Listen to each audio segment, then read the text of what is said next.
Hi, I'm Kristen, and thank you for joining me today here on Somes Mist. I've actually been missing for a few weeks because I came down with the flu, which then led to pneumonia, so I just haven't been feeling too well lately.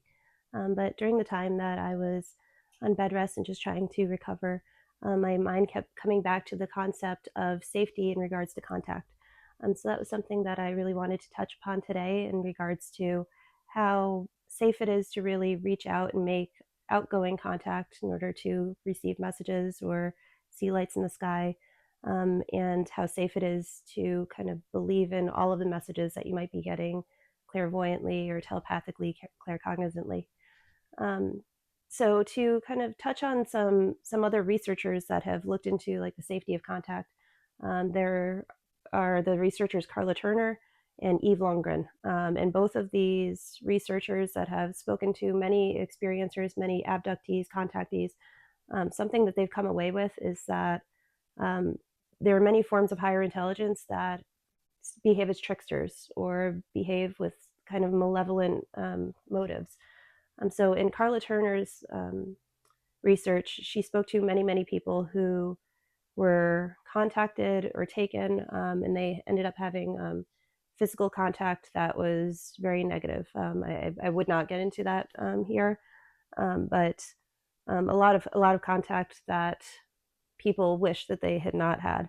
And one of the concepts that she spoke about beyond just physical contact was the concept of false prophecies and false information. And so Carlo would mention that somebody would receive a telepathic communication that maybe something specific would happen in their life at a certain time, and it would be something small. And then that would end up happening to the person. And then there would be more prophecies that would come in and more communications that would come in. People would just see images in their heads or hear a voice in their mind that isn't their own. And as these prophecies would come in, they would tend to believe them because they had smaller prophecies that were given to them that did come true. But in the end, these prophecies of like worldwide cataclysm or um, just let's say like the whole world turns off or the whole world changes overnight and it becomes a much more miserable doomsday type of place. People would tend to believe those messages that were coming in just because they believed the smaller messages that came in that were true. And so there is this element of communication from non-human intelligence that is just it is going to be deceitful and it's going to be lying, and you're really not going to be able to tell the difference between what is the true premonition until it happens and then the false premonition. But typically the really big premonitions are the ones that end up not being true. And then Eve Lundgren, she would speak about the alien love bite. And so it's this concept that non-human intelligence would kind of take two experiencers or contactees and put them together. And typically, in most situations, it would be the woman. The woman would be kind of overwhelmed with this feeling of love and that they were drawn to this one other person that was their person. They had to be with them. And they would get the feeling of like souls merging between the people, or they would get just like a lot of information related to the other person that they shouldn't know. And it just felt like, oh, well, this is kismet. This is meant to be. And then all of a sudden that would just get shut down completely on the other side. So typically the male half of that couple or equation would just end up feeling nothing, or they wouldn't resonate with any of the messages that were coming into the other person. And it was just this idea that there's a trickster type of activity at play that is bringing people together just so these aliens or non-human intelligence would kind of see just what happens, and or it's maybe making something almost like akin to a soap opera for them, where they could see all this drama between people happening, playing out, and early love stories, and then all of a sudden it just cut and it ends right there, while one person is just left completely devastated. And I guess a lot of contactees and abductees, they have kind of experienced this kind of like love bite phenomenon, and it seems just very manipulative and quite evil to be honest with you. And again, it's something that the person wants to believe is true because it feels wonderful and it sounds great at the beginning that somebody might be getting prophecies about another person or all these wonderful warm and fuzzy feelings about another person, but then it's trickster work at play. So there might be these interactions between NHI and just regular people that are um, interactions that are just not true, not correct, and it's done with an unknown motive of deceit. So that's something that a lot of people should keep in mind when they do have contact, is that a lot of information might be coming in that is deliberately lies. Um, this is something that has happened to so many experiencers. We have different contactees that have been given exact dates where, let's say it was in the year 2012 that the apocalypse is going to happen, or in the year 2027 some big massive changes are going to happen to the earth with like a solar flare or a meteor or something like that. And a lot of people are given the same message, the same huge message, and so they tend to believe it. And again, because they would have been given smaller prophecies that came true, and then the date comes and it goes, and nothing has ever happened, and it almost seems like there is an aspect of contact that is meant to discredit the person that has contact. So as somebody might receive a big premonition and they tell everybody about it, and they're saying like, believe me and believe that aliens exist and non-human intelligence exists because they told me this. Once that date comes and goes and nothing has occurred, then a lot of people who are skeptical or kind of on the fence about whether all of this is real, they'll say, oh well, it's not real. And then there is physical contact that is not safe either.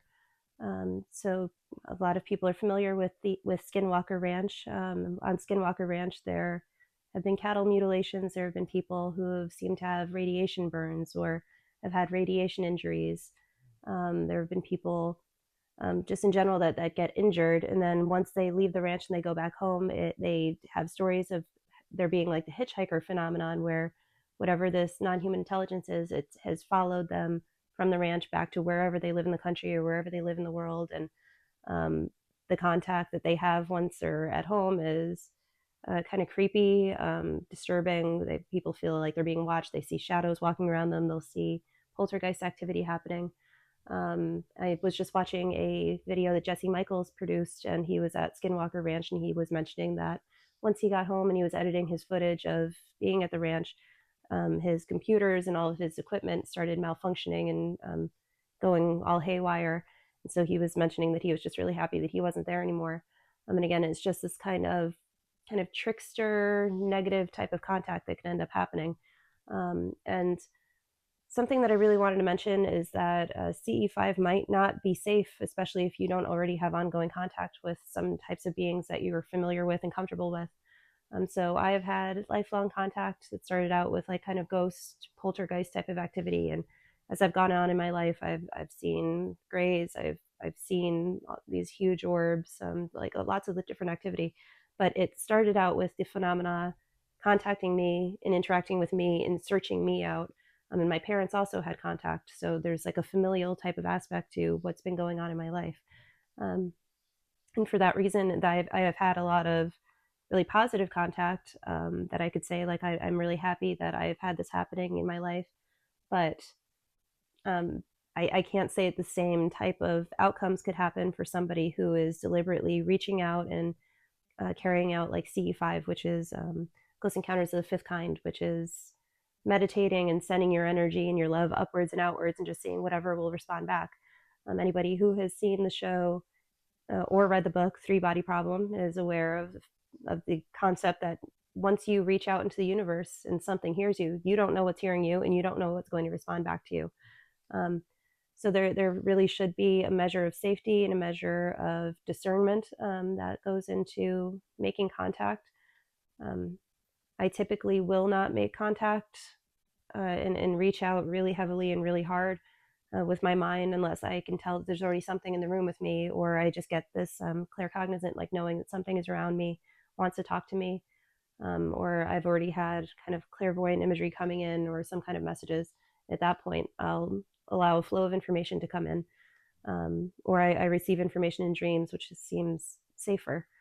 But I do not deliberately go outside and try to call in orbs or call in craft or anything like that, just because you don't know what's going to be coming to your home or wherever you are, and you don't know what will follow you, and you don't know how long it will follow you. You don't know what the ramifications will be of if it starts to communicate in your mind and if you can even shut that off.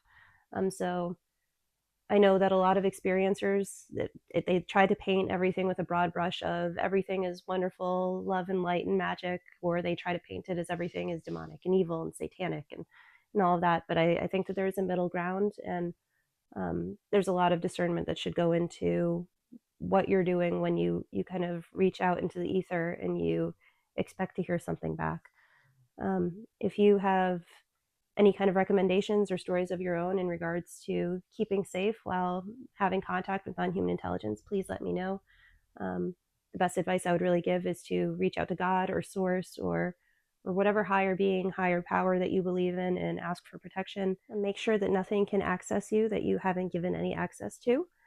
And just be really aware of your surroundings, aware of how you feel when you see that something might be showing up in the sky, something might be showing up in your space, or when you start to receive kind of any kind of communications within your mind. If you feel like you are feeling unstable, if you're feeling like you're uncomfortable, you immediately shut it down, and you mentally, or you could even physically say, like, I am not okay with this. Please leave. Um, please get out of my energy. I'm not allowed here. And that should really help with staying safe and maintaining your autonomy and maintaining a healthy mind while you are kind of walking through this really strange reality that we are living in. So thank you so much for listening today, and I'll see you in the next one. Bye-bye.